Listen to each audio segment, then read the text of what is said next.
Unit ని సమర్పిస్తున్న వారు తెలంగాణలో అతి తక్కువ ధరలలో మీరు కలలు కన్న ఇంటిని నిర్మిస్తున్న ఏకైక సంస్థ సన్షైన్ ఇన్ఫ్రా 9069069333.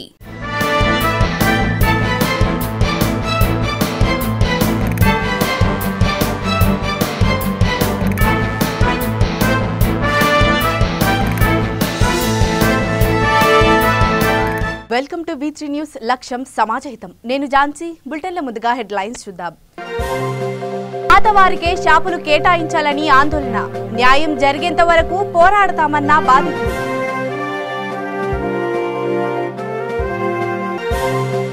పోడు సాగు చేసేవారికి పట్టాలివ్వాలన్న రైతులు. భూములను లాక్కోవద్దని వేడుకోలు.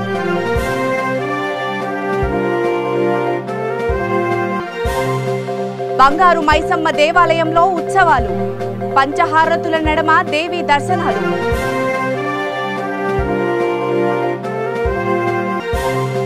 ప్రభుత్వ ఆస్తులు అమ్మవద్దని డిమాండ్. గాంధీ విగ్రహం వద్ద జనసేన నిరసన.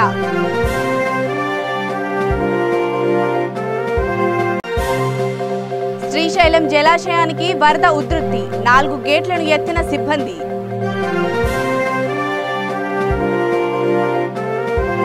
ఇక వివరాల్లోకి వెళ్తే నల్గొండ జిల్లా నకిరేకల్ మున్సిపాలిటీ పరిధిలోని కరోడ్ గిరినాగా షాపుల బహిరంగ వేలం పాటకు రద్దు చేయాలని, పాతవారికే షాపులు కేటాయించాలని నకిరేకల్ మెయిన్ సెంటర్లో వ్యాపారులు ఆందోళనకు దిగారు.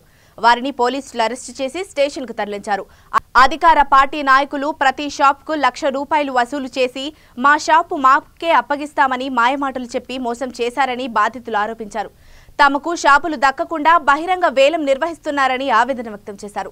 తమకు న్యాయం జరిగేంత వరకు పోరాడతామని, అవసరమైతే షాపుల ముందు పురుగుల మందు తాగి చనిపోతామన్నారు. షాపులు కోల్పోయి అన్ని రకాలుగా నష్టపోయామని వారు వాపోయారు.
మంచి ₹1,00,000 నెగ్గాడు. 50 వడ్డీ కడుతున్నా నేను.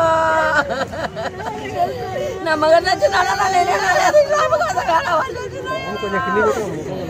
నా బాధ అలాగే నడుముతుందో, మా జరే నడుముతుందో. ఎవరి షాపులున్నా ఎవడే బతకడు. మేమైతే బతకనియము. నా షాపులు ఉన్నకైతే నేను బతకనియను. ఇదైతే గ్యారంటీ. నేను నాన్న ముంగలే ఆ షాప్ ముందలే నేను గ్యాసులో వస్తుంది. నేను రావాలి. నా షాప్ ముందలే నేను బొంద తోడుకొని పెట్టుకుంటా. అందులో శవ ఉంటుంది. నా గుట్టానికి ఇల్లు లేదు. నా షాప్ ముందలే నా శవ ఉంటుంది.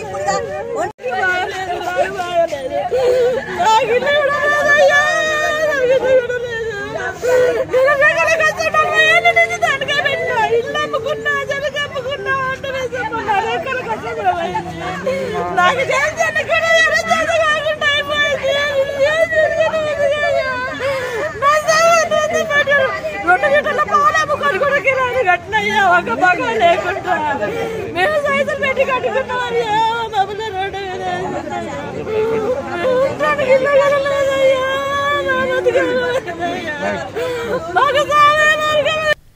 సికింద్రాబాద్ లోని సీతాఫల్ మండి డివిజన్ మధురానగర్ కాలనీలోని రెసిడెన్షియల్ వెల్ఫేర్ అసోసియేషన్ వారి శ్రీ బంగారు మైసమ్మ దేవాలయంలో శ్రీ దేవి శరన్నవరాత్రి మహోత్సవాలు నిర్వహించారు.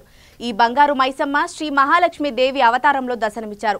ఉదయం పంచహారతుల నడుమ అమ్మవారి దివ్య దర్శనం ప్రారంభమైంది. అమ్మవారి పూజా కార్యక్రమంలో బల్గంపేట దేవాలయం ఈవో శ్రీమతి అన్నపూర్ణ పాల్గొని ప్రత్యేక పూజలు నిర్వహించారు. అనంతరం బంగారు మైసమ్మ దేవాలయం చైర్మన్ గుర్రం పవన్ కుమార్ గౌడ్ తో పాటు ఆలయ కమిటీ సభ్యులు ఈవోని సన్మానించి తీర్థ ప్రసాదాలు అందజేశారు.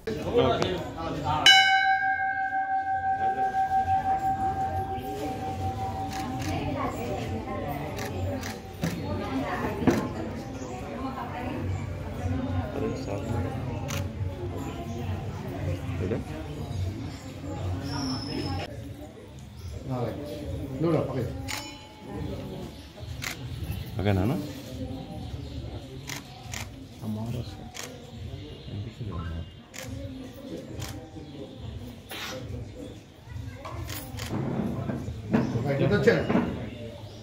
దసరా నవరాత్రి ఉత్సవాల్లో భాగంగా ఈరోజు ఐదో రోజు మనకు శ్రీ బంగారు మైసమ్మ దేవాలయంలో మన చైర్మన్ గారు గుర్రం పవన్ కుమార్ గారు మరి దేవాలయానికి రమ్మని పిలిచారు. మమ్మల్ని ఆహ్వానించారు మా దంపతులని. ఈరోజు మా అదృష్టంగా భావిస్తున్నాము. ఎందుకంటే మన పవన్ కుమార్ గారు, మరి చైర్మన్ గారు, మరి పాలక మండలి సభ్యులందరూ కూడా, కమిటీ సభ్యులందరూ కూడా ఈ దేవాలయాన్ని ఇంత అందంగా తీర్చిదిద్దడం అనేది చాలా వాళ్ళు చేసుకున్నటువంటి పూర్వజన్మ సుకృతం అనుకుంటా. ఎందుకంటే అమ్మవారికి సేవ చేయాలంటే కోటిలో ఒకరికి అవకాశం కలుగుతుంది.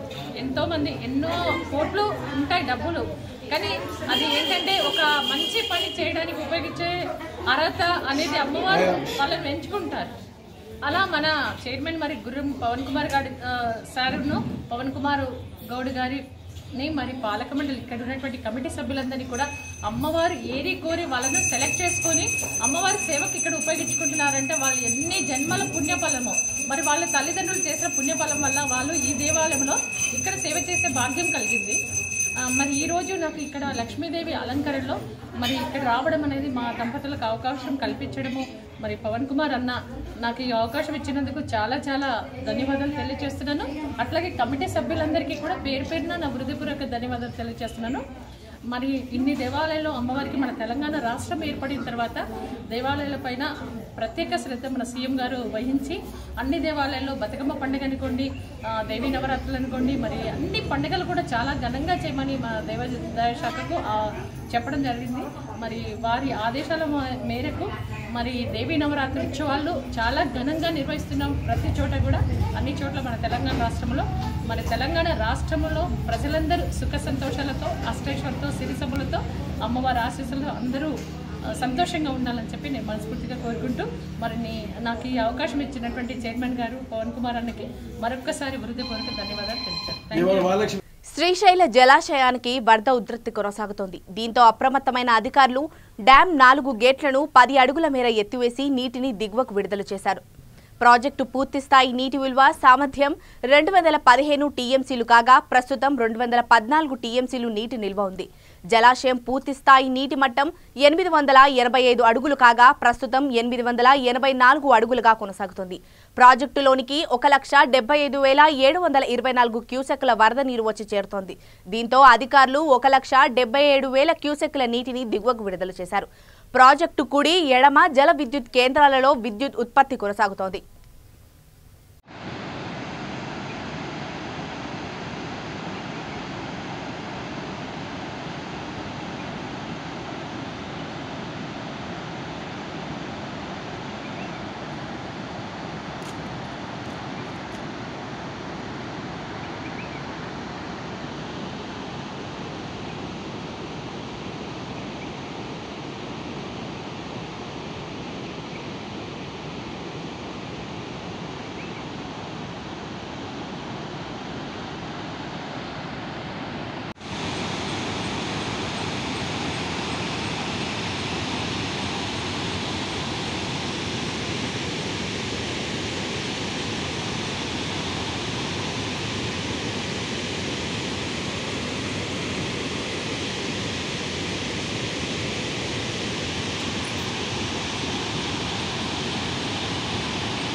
అనకాపల్లి లక్ష్మీదేవిపేటలో థాట్స్ ఆఫ్ లివింగ్ ఆత్మ జ్ఞాన యోగాశ్రమంలో 4వ వార్షికోత్సవ వేడుకలు ఘనంగా నిర్వహించారు. శ్రీ సాద్గురు రాజశ్రీ ఆత్మానంద స్వామి పడాల అప్పారావు ఆధ్వర్యంలో వేడుకలు ఘనంగా జరిగాయి. అతని జన్మదిన వేడుకల్లో భాగంగా పలువురు పేదలకు దుస్తులు, ఆహారం పంపిణీ చేశారు. సేవే పరమావధి, సేవే మార్గంతోనే భగవత్ సంకల్పం అందిపుచ్చుకోగలమని భక్తులకు తెలిపారు. ఈ సందర్భంగా పలు సాంస్కృతిక కార్యక్రమాలు నిర్వహించారు. పర్యవేక్షకులకు కెప్టెన్ అప్పారావు వ్యవహరించారు. థాట్స్ ఆఫ్ లివింగ్ అనే సంస్థ శ్రీ పడాల అప్పారావు స్థాపించడం జరిగింది. అది కేవలం ప్రజలకు ఉపయోగపడాలని, వారి యొక్క ఆశయాలను నెరవేర్చాలని, అలాగే ఈవేళ వారు ప్రత్యేకంగా 65వ సంవత్సరం జన్మదిన శుభాకాంక్షలతో ఈవేళ మహనీయులు ఎందరితో కానీ కేకు కట్ చేసుకున్న జన్మనిత తల్లిదండ్రుల చేతే అతను కేకు కట్ చేసిన ఒక ప్రత్యేకతది, తనకు అభినందనీయం. ఎందుకంటే తల్లిదండ్రులు ఇచ్చిన జన్మను మర్చిపోకుండా ఆమె చేతే పడాల నూకాలమ్మ గారి చేతే కేక్ కట్ చేయడం జరిగింది. అలాగే సంస్కృతి కార్యక్రమాలు ప్రతి సంవత్సరం ప్రతి నెల కార్యక్రమం చేపడుతున్నారు. అలాగే అనేక రకాల కార్యక్రమాల్లోనూ వాళ్ళు పాల్గొని పేదలకు ఏదో చేయాలి, మనం ఉన్న జన్మనిచ్చే వరకు, మనం జీవితాంతం ఇచ్చే వరకు ఎవరికి మనం రుణపడకుండా మనం వాళ్ళకే రుణపడేటట్టు మన కార్యక్రమం చేస్తే ఆ భగవంతుడు ఆశీస్సులు అందరికీ కలగాలని ఈ యొక్క శంకర దేవతను అలాగే ఇవాళ దశమి శుభాకాంక్షలు తెలియజేస్తూ థాట్స్ ఆఫ్ లివింగ్ ఆత్మజ్ఞాన యోగాశ్రమం యొక్క 4వ వార్షికోత్సవం, అలాగే దసరా నాటి నుంచి 4 సంవత్సరాల్లో మా జన్మదిన కార్యక్రమం కూడా ఈరోజు అయింది. కాబట్టిగా మా జన్మ సార్థకత ఏమిటంటే ప్రతి ఒక్కరూ కూడా పేదవారు కాకుండా ఉన్నతంగా ఉండాలని, వారికి కనీస సదుపాయాలు, నారాయణ సేవ అంటే ఏమిటి, మనిషే మాధవుడే మనిషి. కాబట్టి సాటి మనిషికి సహాయం చేయడమే ఒక ధర్మం. ఆ ధర్మంలో భాగంగా ఏదో ఒక అన్నదాన కార్యక్రమాలు, ఏదో ఒక చీరలు, దుప్పట్లు పేదవారికి ఏదో ఇస్తున్నాం. ఆ భగవంతుడి కృప వల్ల ఎవరి దగ్గర ఏది ఆశించకుండా పరమేశ్వరుడు ఇచ్చింది. ఆ భాగంగా మేము తింటూ వారికి కూడా సేవ చేసే భాగ్యం లభించిందని ఎంతో ఆనందంగా ఉన్నాము. కాబట్టిగా అందరూ కూడా ప్రతి ఒక్కరూ కూడా ప్రతి జీవరాశికి కూడా ప్రతి ఒక్కరూ కూడా ప్రేమిస్తూ సాధ్యమైనంత వరకు ఏ జీవరాశి దగ్గర ఆశించకుండా సేవ చేయడమే ధర్మమైంది. ఆ ధర్మాన్ని ప్రతి ఒక్కరు కూడా అనుసరించాలని మేము మనసా వాచా కోరుతూ ఉన్నాము. ప్రతి సోమవారం కూడా అన్నదాన కార్యక్రమాలు కూడా చేయడానికి మేము ఆలోచన ఇదివరకు చేశాము, మళ్ళీ ఆలోచిస్తున్నాము. ప్రతి ఒక్కరూ కూడా పేదవారు ఉన్నతులు కారు, అందరూ సమానమే ఈ సృష్టిలో అనే ఆలోచనతో ఈ సంస్థ స్థాపించాము. మన ఆలోచనలే మన జీవితం అని నేను నమ్మాను. ఏది ఆలోచిస్తామో అది విశాఖలో ప్రభుత్వ ఆస్తులను తాకట్టు పెట్టే నిర్ణయాన్ని వెనక్కి తీసుకోవాలని డిమాండ్ చేస్తూ జనసేన నేతలు నిరసనకు దిగారు. జీవీఎంసీ గాంధీ విగ్రహం వద్ద జనసేన కార్పొరేటర్ మూర్తి యాదవ్ ఆధ్వర్యంలో పార్టీ నేతలు నిరసన వ్యక్తం చేశారు. విశాఖను పరిపాలన రాజధానిగా చేయాలన్న అంశాన్ని పక్కన పెట్టి నగరంలో ఉన్న విలువైన ఆస్తులను తాకట్టు పెట్టి మోసం చేస్తున్నారని ఆయన ఆగ్రహం వ్యక్తం చేశారు. దీనిపై కేంద్ర ప్రభుత్వం తక్షణమే స్పందించాలని డిమాండ్ చేశారు.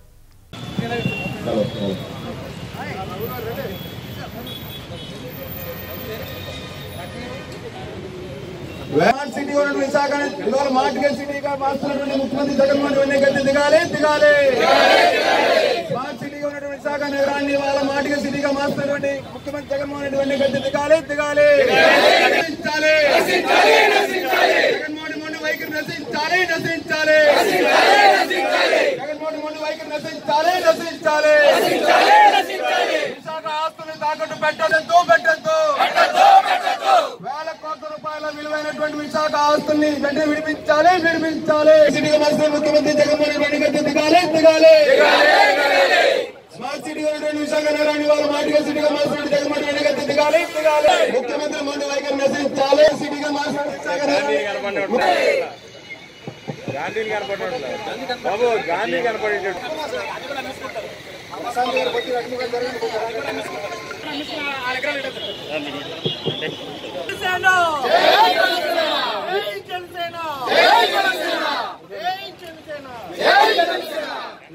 నిరసన కార్యక్రమంలో నియోజకవర్గ ఇన్ఛార్జి శ్రీ ఉషాకరణ్ గారు, డాక్టర్ చైర్మన్ డాక్టర్ రఘు గారు, పార్టీ కార్యదర్శులు సీనియర్ నాయకులు శ్రీ గడసాల అప్పారావు. కొత్తగూడెం శాసనసభ్యుడు వనమ వెంకటేశ్వరరావు విలేకరుల సమావేశంలో మాట్లాడారు. పోడు సాగు చేసేవారికి పట్టాలు ఇవ్వాలని సీఎం సంకల్పంతో ఉన్నారని తెలిపారు. స్వయంగా పోడు సమస్యలపై అసెంబ్లీలో మాట్లాడారని గుర్తు చేశారు. రాష్ట్ర మంత్రులతో ఒక ప్రత్యేక ఉపసంఘం ఏర్పాటు చేశారని, ఫారెస్ట్ అధికారులు సంయమనం పాటించాలని అన్నారు. పోడు భూములను బలవంతంగా లాక్కోవద్దని, పంటలు నాశనం చేయొద్దని సూచించారు. అడవి బిడ్డల సంరక్షణ కొరకు సీఎం కేసీఆర్ కట్టుబడి ఉన్నారని తెలిపారు. కొన్ని రాజకీయ పక్షాలు పోడు భూముల విషయంలో రాజకీయ లబ్ధి పొందాలని చూస్తున్నారని ఆరోపించారు. పోడుదారులకు రైతు బంధు, రైతు బీమా, కరెంటు, సాగునీరు అందించేందుకు సీఎం కేసీఆర్ ఆలోచన చేస్తున్నారని తెలిపారు. ఎవరికైతే పొజిషన్ ఉన్నారో వాళ్ళందరూ అప్లికేషన్ పెట్టుకొని చెప్తున్నాను. అందుకని పోడు భూములు భయపడాల్సిన అవసరం లేదు. నేను ఆవేయిస్తా ఉన్నా, ఖచ్చితంగా ముఖ్యమంత్రి ఖచ్చితంగా న్యాయం చేస్తారు. అప్లికేషన్ మేము ఖచ్చితంగా ఎమ్మెల్యేని మేమే స్వయంగా పిలిపించి వాళ్ళతో అప్లికేషన్ తీసుకొచ్చి ఫారెస్ట్ డిపార్ట్మెంట్కి ఉంది విధి విధానాలు తొందరలోనే రూపకల్పన చేయబోతున్నారు ముఖ్యమంత్రి గారు. ప్రభుత్వం చూస్తుంది ఎలా అప్లికేషన్ పెట్టుకోవాలి. దయచేసి మీరు ఎవరిని దౌర్జన్యం చేయబాకండి, సంయమం పాటించండి. ఎవరిని ఇప్పటికీ చాలా భూములు రాకున్నారు. ఉదాహరణకి పార్కులో వాళ్ళకి ప్రధానమంత్రి కూడా మాట్లాడడం, కేంద్రంతో మాట్లాడడం, అవసరం హైదరాబాద్ అఖిల పక్షం కూడా ఏర్పాటు చేయడానికి కూడా ముఖ్యమంత్రి గారు ప్రకటించారు. ఢిల్లీ వెళ్ళి మనీ వాళ్ళు దౌర్జన్యంగా చేయడం జరుగుతుంది. ఆ పోడు భూమునికి వాళ్ళందరూ కూడా దౌర్జన్యంగా ఆ పోడు భూమి నుంచి గెట్టేసే కార్యక్రమం కొనసాగుతూ ఉంది. ఎందుకంటే ఇవాళ నీకు వ్యవసాయం చేసుకునే భూమి కాదు, అడవి బిడ్డలు అంతా కూడా. అటువంటి అడవి బిడ్డలు వాళ్ళు ఏదే గత్యంతరం లేక వాళ్ళు పోడు భూమి చేసుకుంటే పట్టాలు కూడా ఒకటి ఇచ్చారు. ఆ పోడు భూమి చేసుకుంటే ఫారెస్ట్ అధికారులు వాడే దౌర్జన్యం చేసి రైతులు, ఆదివాసులు, ఇతర ప్రజలు కూడా చేసుకుంటుంటే అన్యాయంగా అక్రమంగా వాళ్ళని గెట్టేసే కార్యక్రమం కొనసాగుతూ ఉంది. అందుకని నా మీద కూడా చేసి పెట్టారు. పోడు భూములకి రాష్ట్ర రైతు పోడు భూముల విషయంలో నేను అడ్డుపడినందుకు నేను వాళ్ళ ధర్మం, న్యాయం, వాళ్ళ పట్టాలు ఉన్నాయి, వాళ్ళు అనేక సంవత్సరాలు చేసుకుంటున్నారు చెప్పినప్పుడు వాళ్ళని దౌర్జన్యంగా చేస్తుంటే నేను పోయి వాళ్ళకి పద్ధతి పరిగణించి నా మీదుగా చేసుకుని పెట్టారు. నేను భయపడలేదు. నేను చెప్పాను, దేనికైనా సిద్ధం చెప్పాను. తెలుగు చలనచిత్ర రంగంలో 500కు పైగా నటించిన ప్రముఖ నటి శ్రీమతి టి హేమ సింహాచలంలోని స్వామివారి దర్శనం చేసుకున్నారు. అక్కడ ప్రత్యేక పూజలు చేశారు. స్వామివారి మహత్యం వల్ల తనకు అనుభవమైన సంఘటనలను మీడియాకి తెలిపారు. స్వామివారిని ప్రతి ఒక్కరూ దర్శించి ధన్యులు కావాలని సూచించారు. నరసింహస్వామి, వరాహ నరసింహస్వామి తాయారుతో కలిసి ఉన్నారు. ఆయన స్వయం ఆయన్ని చూడటం అన్నది, ఆయన కడాక్షం ఉంటేనే, ఆయన చూపు మన మీద ఉంటేనే మనం ఆయన్ని దర్శనం చేయగలుగుతాం, లేకపోతే జరగదండి. ఇది ప్రత్యక్షంగా నాకు ప్రతి విషయంలో నాకు జరుగుతుంది. కాబట్టి నరసింహస్వామి గుడికి వెళ్ళాలనుకుంటాను, కుదరలేకపోతుంది. ఎందుకో నేను ఆయన అడిగాను, ఎందుకు స్వామి ఇలా చేస్తున్నారని. కానీ రప్పించాడు, మంచి దర్శనం చేసుకున్నాను. మీరందరూ కూడా ఈ స్వామిని వచ్చి దర్శనం చేసుకోండి. ఎందుకంటే మనకి ఆయన అండగా ఉంటారు. ఇప్పుడు వాహనం మీద ఎక్కుంటే చెప్తారన్నమాట, మీరు నరసింహస్వామి దర్శనం చేసుకుంటే వెళ్ళండి అని. పొద్దున లేవంగానే స్వామివారిని పిలవాలి. ఎవరు దేవుడు వాళ్ళకి నమ్మకం ఉంది. దేవుడు లేకుండా ఈ ప్రపంచం నడవదండి, నమ్మండి. అది నేను చెప్పి నీకు చెప్పాల్సింది అవసరం లేదు. అయినా కూడా నాకు నమ్మకం ఉంది కాబట్టి నేను చెప్తున్నాను. నమ్మేవాళ్ళు నమ్మండి, దేవుడు ఉన్నాడు. ప్రతిదీ ఆయన నడిపించేదేనండి. వీలైతే ఈ సింహాచలం నరసింహస్వామిని ఒక్కసారి దర్శనం చేసుకోండి. అప్పుడు తెలుస్తుంది లైఫ్లో ఎన్ని కోల్పోతున్నాం, ఏమేమి జరగబోతుంది, స్వామివారు మనకి ఎలాంటి కటాక్షం ఇస్తారని. తప్పకుండా అందరూ ఆ స్వామివారి కటాక్షం మీరు పొందాలని వరాహ నరసింహస్వామిని వేడుకుంటున్నారు. తమ సమస్యలను పరిష్కరించాలని డిమాండ్ చేస్తూ విశాఖ కలెక్టరేట్ వద్ద కోవిడ్ వారియర్స్ వంట వార్పు నిర్వహించారు.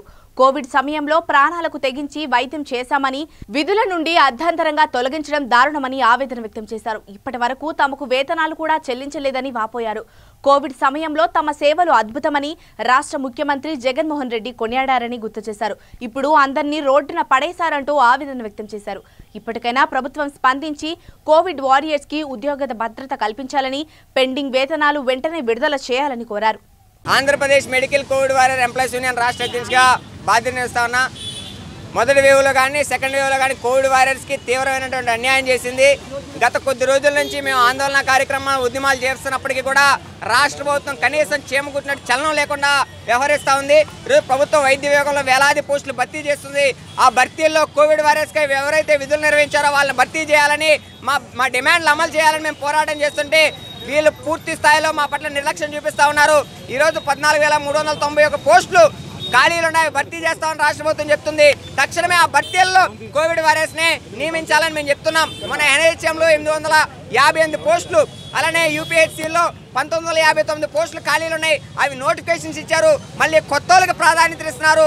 ఈరోజు ప్రాణాన్ని పణంగా పెట్టి ఆ రోజు ఎవరైతే పోరాటం చేసి ముందుండే ప్రజల ప్రాణాలను కాపాడారో వాళ్ళకి ప్రాధాన్యత ఇచ్చి వీళ్ళనే కోవిడ్ వారియర్స్గా నియమించుకోవాలి. మీరు ఇచ్చిన కాంట్రాక్ట్ పోస్టులే కదా, ప్రభుత్వం రెగ్యులరైజేషన్ ఏం కాదు కదా, ఆ కాంట్రాక్ట్ పోస్టులోనే వీళ్ళని నియమించాలని మేము డిమాండ్ చేస్తున్నాం. అలానే 8 గంటల పాటు పీపీ కిట్లో మగ్గి గర్భిణీ స్త్రీ తమ గర్భాన్ని పోగొట్టుకున్న వాళ్ళకు కూడా 10 లక్షల నష్టపరిహారం ఇచ్చి వాళ్ళకు ఉద్యోగం కల్పించాలని, ఎవరైతే కోవిడ్ విధులు నిర్వహిస్తూ తమ ప్రాణాలని కోల్పోయారో వాళ్ళకి 55 లక్షలు ఎక్స్కేస్ చేస్తామని చెప్పారు. నేటికి కూడా వాళ్ళ కుటుంబానికి ₹1 కూడా అందినటువంటి పరిస్థితి లేదు. తక్షణమే ఎక్స్కేస్ వాళ్ళ కుటుంబాలకు చేర్చి వాళ్ళకి వెంటనే వాళ్ళ కుటుంబానికి ఒక ఉపాధి చూపించాలని మేము డిమాండ్ చేస్తున్నాం. ఆ సందర్భంగా నిరసన కార్యక్రమం ఈరోజు కలెక్టరేట్ దగ్గరే వంట వార్పు ఇక్కడే తింటాం, ఇక్కడే పండుతామని చెప్పి రాష్ట్ర ప్రభుత్వం స్పందించేందుకు కూడా మా ఆందోళన కార్యక్రమాలు మరింత ఉధృతి చేస్తామని రాష్ట్ర ప్రభుత్వానికి తెలియజేస్తా ఉన్నాం. దివంగత నేత మాజీ మంత్రి గుడివాడ గురునాథరావు 66వ జయంతి వేడుకలు విశాఖలో ఘనంగా నిర్వహించారు. ఎల్ఐసి భవనం వద్ద గుడివాడ విగ్రహానికి మంత్రి అవంతి, ఎమ్మెల్యే అభర్నాథ్, ఎమ్మెల్యేలు పూలమాలలు వేసి నివాళులర్పించారు. ప్రజా సమస్యల కోసం పాటుపడిన వ్యక్తి గుడివాడ అని మంత్రి అవంతి శ్రీనివాసరావు చెప్పారు. అతని కొడుకు అభర్నాథ్ రాజకీయంగా ఉన్నత శిఖరాలను చేరుకోవాలని ఆకాంక్షించారు. ప్రజల గుండెల్లో చిరస్థాయిలో నిలిచి ఉండే వ్యక్తి గురునాథరావు. నిత్యం ప్రజల కోసమే పనిచేసిన రాజకీయ నాయకులకు ఆదర్శనీయంగా నిలిచారని ఆయన అన్నారు.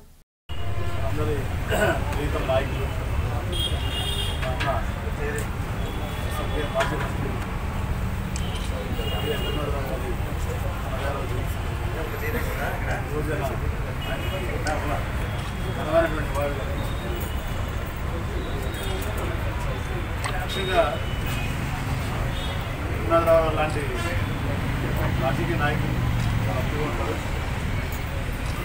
ఆయన వివక్షినటువంటి రాజకీయ రాజకీయాల్లో చెల్లిపోటులతో సంబంధం లేకుండా నిత్యం ప్రజల కోసం, ప్రజా సమస్యల కోసం పాటుపడి మరి అనారోగ్యాన్ని సైతం లెక్క చేయకుండా ఆయన ప్రజల కోసమే జీవించలేదు. ప్రజా సమస్యలతోనే ఆయన అనారోగ్యం ఉన్నా కూడా లెక్క చేయకుండా మరి మన పూర్వం మరి కొన్ని సందర్భంలో హాస్పిటల్ కూడా నేను మిత్రులు కొంతమంది వెళ్ళి కలిస్తే 45 నిమిషాలు మాట్లాడతాయి. దాంట్లో గురించి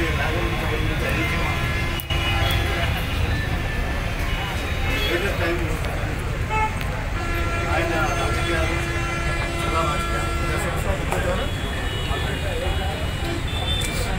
రెండోది జిల్లాలో ఉన్నటువంటి సమస్యల పట్ల అవగాహన, అలాగే డ్రైనేజ్ వర్గాలతో పరిచయాలు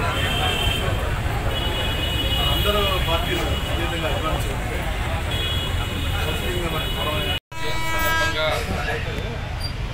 ఆయనకి నివాళులర్పించడానికి ఇచ్చేసినటువంటి గౌరవ మంత్రివర్యులు నాన్నగారికి అత్యంత సన్నిహితులు, సోదరులైనటువంటి ప్రజల వంతు శ్రీనివాస్ గారు, గౌరవ శాసన సభ్యులు నాగిరెడ్డి గారు, సోదరులు అనంతరాజు గారు, గౌరవ ముత్యాల నాయుడు గారు, సుధాకర్ గారు, మేయర్ అడ్వకేట్ కుమారి గారు,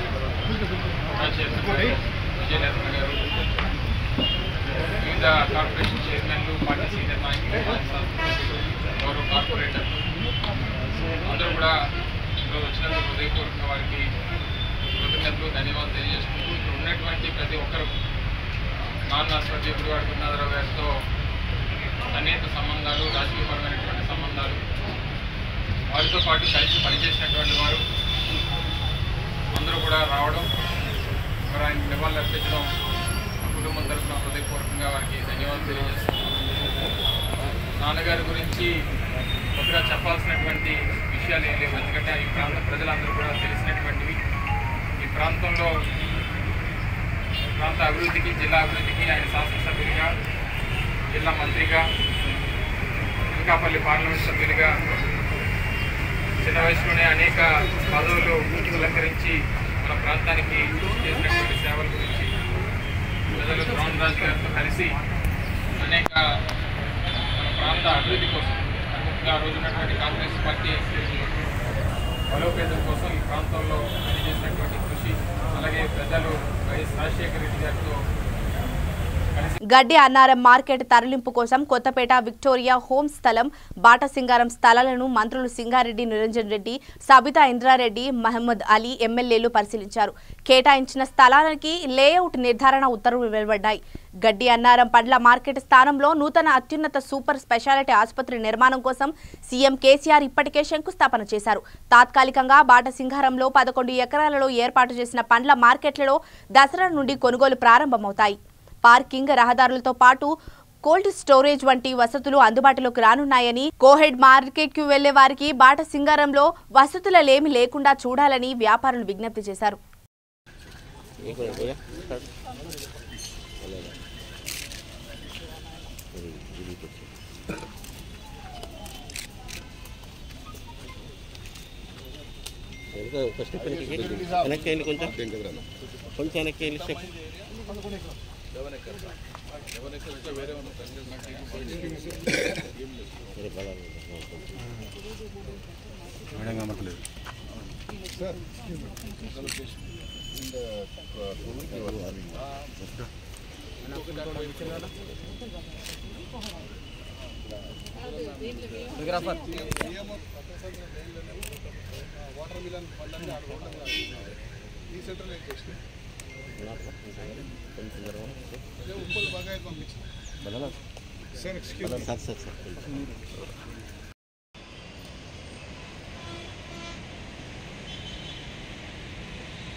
పార్కింగ్ వీటన్నింటినీ ఫెసిలిటీస్ని ఇదివరకే ప్రొవైడ్ చేసి మొత్తం సిద్ధం చేసి అక్కడి నుంచి ఇక్కడ షిఫ్ట్ చేయడానికి అన్ని రకాలుగా కూడా ఏర్పాటు చేయడం జరిగింది. రేపు దసరా నాడు కోయడాలోనేమో వర్తకుల కోసం తలపెట్టినటువంటి వాళ్ళ జాగాలు ఏవైతే ఉంటాయో అలొకేషన్ దానికి కొబ్బరికాయ కొడతాము. అదేవిధంగా బాటసింగారంలో రేపు 15వ తారీఖు నాడు దసరా పండుగ నాడు, విజయదశమి నాడు వర్తకాలు ప్రారంభించేటువంటి విధంగా ఇక్కడ కూడా కార్యక్రమాలు ప్రారంభిస్తాం. ఇక్కడ కూడా పూజ చేసి స్టార్ట్ చేస్తాం. ఈ అంశాలని శాసనసభలో ప్రస్తావించి ముఖ్యమంత్రి గారి దృష్టికి తీసుకుపోయినటువంటి శాసనసభ్యులు సుధీర్ రెడ్డి గారు కానీ, మంచిరెడ్డి కిషన్ రెడ్డి గారు కానీ, ఎంఐఎం ఎమ్మెల్యేలు బలాల గారు కానీ, జాఫర్ హుసేన్ గారు కానీ, అదేవిధంగా ఈ అంశాల మీద గౌరవ ముఖ్యమంత్రి గారితో చర్చించినటువంటి గౌరవ సహచార మంత్రి శ్రీ మహమూద్ అలీ గారు కానీ, శ్రీమతి ఇంద్రారెడ్డి గారు కానీ, వీళ్ళందరూ ప్రస్తావించినటువంటి అంశాల మీద గౌరవ ముఖ్యమంత్రి గారు. ఇప్పుడు మరొకసారి హెడ్లైన్స్ చూద్దాం. పాతవారికే షాపులు కేటాయించాలని ఆందోళన, న్యాయం జరిగేంత వరకు పోరాడతామన్న బాధితులు.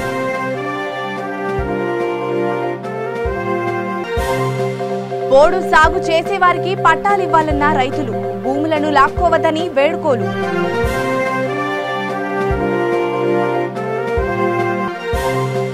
బంగారు మైసమ్మ దేవాలయంలో ఉత్సవాలు, పంచహారతుల నడమ దేవి దర్శనాలు.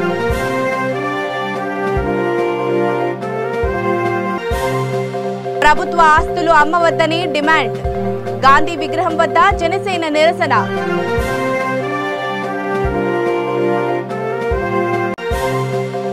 శ్రీశైలం జలాశయానికి వరద ఉధృతి, 4 గేట్లను ఎత్తిన సిబ్బంది.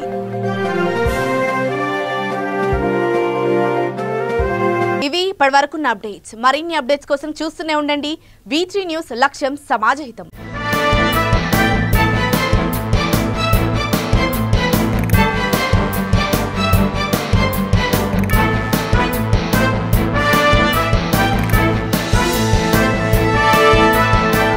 ఈ బులెటిన్ ని సమర్పిస్తున్న వారు తెలంగాణలో అతి తక్కువ ధరలలో మీరు కలలు కన్న ఇంటిని నిర్మిస్తున్న ఏకైక సంస్థ సన్షైన్ ఇన్ఫ్రా 9069069333.